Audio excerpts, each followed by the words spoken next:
Assalamualaikum warahmatullahi wabarakatuh.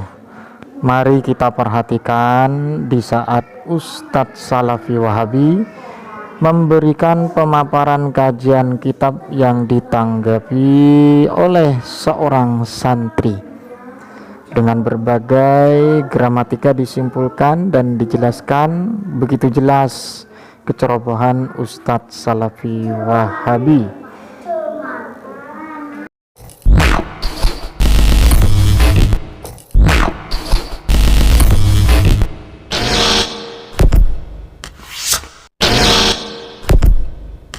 Assalamualaikum warahmatullahi wabarakatuh. Alhamdulillah wassalatu wassalamu ala rasulillah wa ala alihi wa sahbihi wa man wala amma ba'du. Sahabat yang dimuliakan Allah subhanahu wa ta'ala, mudah-mudahan senantiasa kita diberikan kesehatan oleh Allah, sehat jasmani dan juga sehat rohani, dan segala urusan kita diberikan kelancaran dan segala kesusahan kita dihilangkan oleh Allah. Kembali lagi dengan saya, jangan lupa like dan juga komen, subscribe dan share sejauh mungkin agar tetap menerima informasi apa yang saya sampaikan ya. Bukan berarti saya dalam kebenaran, tidak, tapi dalam bentuk memberikan satu edukasi beberapa kajian kitab ya.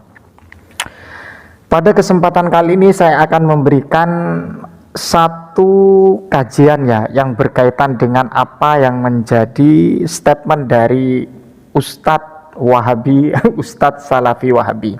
Seperti bacaan Subhana Rabbil Azimi wa bihamdihi.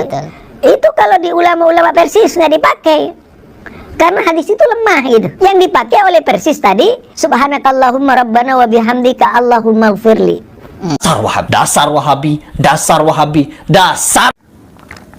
Yaitu dalam persoalan bacaan di dalam sholat ya. Secara spesifik saya tidak akan mengungkapkan keseluruhan apa yang menjadi tilawah atau zikir dalam sholat, tapi saya akan mengkerucut atau secara spesifik memberikan satu poin, yaitu zikir atau bacaan dalam sholat yang berupa tasbih, yaitu Subhana Rabbiyal Azimi wa bihamdihi. Karena pandangan sebagian dari ustadz yang notabene-nya mempunyai atau berfaham Salafi Wahabi memberikan statement bahwa Subhana Rabbiyal Azimi wa bihamdihi ini riwayatnya atau riwayat dhaif seperti itu ya. Sehingga ketika dhaif maka tidak dipakai. Jadi seperti itu pandangan dari sebagian Ustadz Salafi Wahabi. Tentunya saya akan menjawab sikap dan juga statement yang berhubungan dengan Subhana Rabbiyal Azimi wa bihamdihi. Apakah ini sudah memang dianggap tidak dipakai karena hadisnya hadis dhaif, atau malah menurut para ulama ini tetap disunahkan ya. Ketika disunahkan ya jangan tanya lagi dong hadisnya dhaif ataupun tidaknya. Jadi seperti itu. Saya akan menjawab sikap dan statement dari Ustadz Salafi Wahabi yang memberikan penjelasan bahwa Subhana Rabbiyal Azimi wa bihamdihi ini tidak dipakai dikarenakan dhaif. Akan saya jawab dengan karya dari junjungan Ustadz Salafi Wahabi, yaitu beliau Asy-Syaikh atau yang disebut dengan Syekhul Islam Ibnu Taimiyah ya. Menurut mereka, bisa Anda cek sendiri redaksinya seperti apa.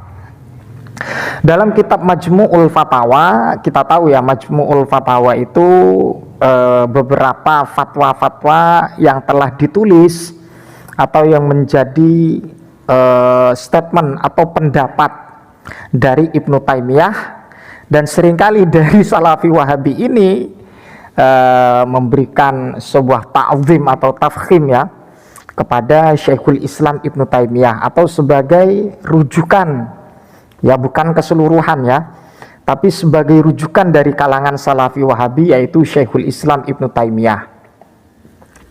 Saya akan buktikan apakah memang benar itu dhaif ataupun nanti dikatakan tidak sahih ataupun nanti dikatakan bid'ah. Itu ya sesuai dengan nanti yang saya akan sampaikan.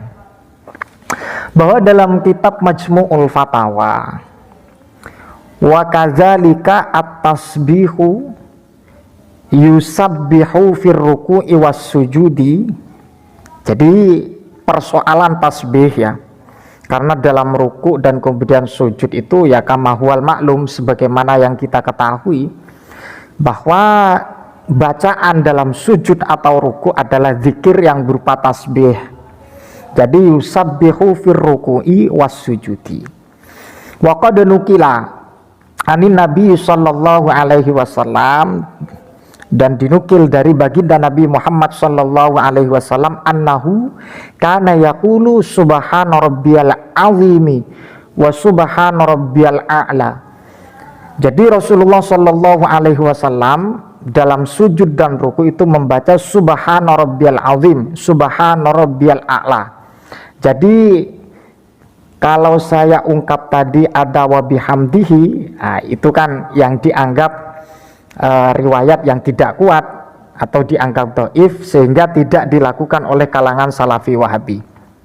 Namun saya lanjutkan, wa annahu kana yaqulu subhanallah subhanakallahumma wa bihamdika Allahumma ufirli wa subhanaka wa bihamdika la ilaha illa anta. Jadi ada dua, yang pertama subhana rabbiyal azim, subhana rabbiyal a'la, dan kemudian subhanakallahumma wa bihamdika. Jadi ini yang dinukil dari baginda Nabi Muhammad sallallahu alaihi wasallam. Tapi tidak berhenti pada saat ini juga. Ibnu Taimiyah menjelaskan wa fi ba'di riwayati Abi Daud subhana rabbiyal azimi wa bihamdihi. Dan sebagian riwayat dari Imam Abi Daud subhana rabbiyal azimi wa bihamdihi. Jadi lafaz subhana rabbiyal azim ada ziyadah yang berupa wa bihamdihi. Wa fi istihbabi hadhihi ziyadah an Ahmad riwayatani. Ini loh. Ternyata Ibnu Taimiyah menampilkan dalam kesunahan menambah lafaz wa bihamdihi, ternyata ini ada dua riwayat dari Imam Ahmad. Kita tahu ya, Imam Ahmad itu seringkali juga menjadi rujukan dari kalangan Salafi Wahabi, dan apalagi ini dari Ibnu Taimiyah yang seringkali menjadi panutan dan junjungan sekaligus rujukan dari kelompok Salafi Wahabi. Saya ulangi lagi, wa fi istihbabi hadhihi ziyadah, di dalam kesunahan tambahan yang berupa wa bihamdihi an Ahmad riwayatani, ada dua riwayat dari Imam Ahmad. Wa fi sahihi Muslim an Aisyata anna Rasulullah sallallahu alaihi wasallam kana yaqulu fi ruku'ihi wa sujudihi subuhun qudusun rabbul malaikati warruh ila akhirih. Jadi kalau memang dianggap sesuatu yang dhaif dan kemudian ditinggalkan dan apalagi dikatakan bid'ah, ternyata Ibnu Taimiyah menegaskan bahwa istihbab, hukumnya sunnah menambah wa bihamdihi. Jadi kalau dibacakan secara keseluruhan subhana rabbiyal azimi wa bihamdihi. Jadi seperti itu. Itu dari riwayat Imam Ahmad. Jadi jangan sampai keliru ya.